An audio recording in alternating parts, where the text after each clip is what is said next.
Salut, bienvenue sur Valentin Finance. Aujourd'hui, nous allons voir est-ce qu'il faut copier les gros investisseurs.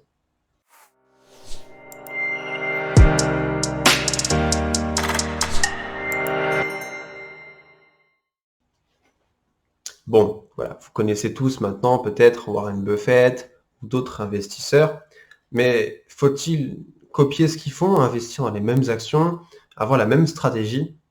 On va voir ça ensemble. Alors, la stratégie de fonds de Warren Buffett, par exemple, c'est une stratégie value. Ça, évidemment, c'est même la stratégie à avoir en bourse si vous voulez perdurer sur le long terme, avoir une création de richesse, un patrimoine, quelque chose à transmettre à vos enfants, créer de la richesse dans votre famille et faire de votre famille une famille riche et prospère à terme. Par contre, est-ce qu'il faut copier les actions qu'il achète en ce moment? Alors, pas du tout. Tout simplement parce que les stratégies d'un investisseur dépendent de son capital. Prenons un exemple. Si je me prends comme exemple, il m'arrive d'investir dans des entreprises qui ont une capitalisation de 5 milliards, 10 milliards, 20 milliards, pas des grosses capitalisations. Ça peut m'arriver. Eh bien, ça, c'est une stratégie qui peut me rapporter tout simplement parce que avec le cash que je vais gagner, je vais pouvoir en racheter plus et du coup grossir petit à petit. Prenons l'exemple, par exemple, Warren Buffett, qui lui possède plusieurs centaines de milliards avec son entreprise et sûrement pareil en cash. Une entreprise cotée à 5 milliards, le problème c'est qu'il va la racheter en fait entier. Il va racheter entièrement l'entreprise. Et donc du coup, pour lui, où est le relais de croissance sur ce genre d'acquisition? Il n'y en a pas. À part racheter entièrement l'entreprise et espérer sur les dividendes, mais si tu as un rendement de 5-10%, ben, il va juste faire 5-10% avec son investissement. Et lui, c'est pas ce qui l'intéresse. Il veut faire des gros rendements.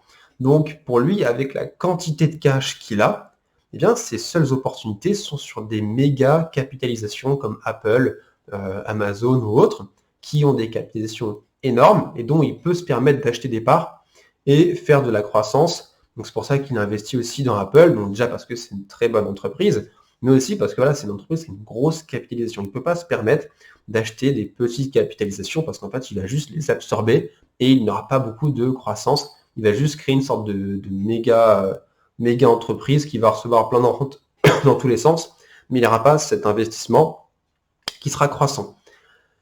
En revanche, pardon, pour un petit investisseur, ça vaut pas le coup forcément d'aller sur des grosses capes, parce que un enrichissement en valorisation, ça vous intéresse peut-être pas forcément le jour où vous voulez avoir des rentes.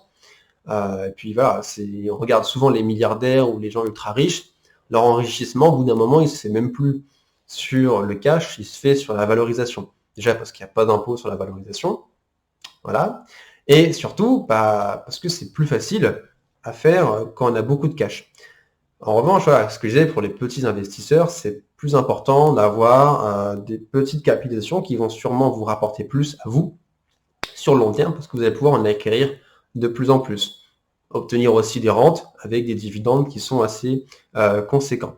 Donc voilà, en fait, il ne faut pas forcément copier la stratégie bêtement d'une personne, parce que cette personne n'a pas forcément les mêmes capitaux que vous. Vous regardez un milliardaire, lui, il peut racheter une entreprise à 5 milliards, 10 milliards facilement, donc ça ne l'intéresse pas de prendre position dans ce genre d'entreprise.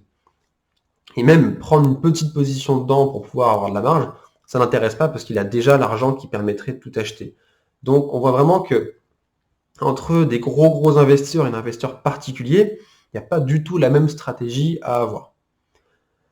Donc voilà, j'espère que cette vidéo vous a plu, c'est quelque chose dont je voulais aussi vous parler, puisque c'est quelque chose qui n'est pas forcément compris par tout le monde. Les gens se disent pourquoi on ne copie pas, par exemple, directement un milliardaire. C'est pour ça que le truc de copy trading sur certaines plateformes, je trouve ça douteux. On n'a pas les mêmes stratégies en fonction des capitaux qu'on a. Ça, c'est évident. Et on n'a pas la même stratégie aussi en fonction de l'âge qu'on a. La stratégie que j'ai actuellement, elle va changer quand j'aurai 50 ou 60 ans. C'est normal. Pour l'instant, je suis plus dans une stratégie de construction de richesse et d'accumulation, alors que quand je serai à 50, 60 ans, je serai plus dans une stratégie de pérennisation et de rendement récurrent et fixe, pour pouvoir prendre ma retraite, par exemple, à 40-50 ans, et pas avoir une mauvaise surprise en me disant une année, putain, j'ai un dividende qui est coupé. Donc voilà, j'espère que cette vidéo vous a plu. N'hésitez pas à vous abonner si vous êtes nouveau, à aller faire un tour dans la description. Vous avez des formations sur l'investissement. Et sur ce, portez-vous bien.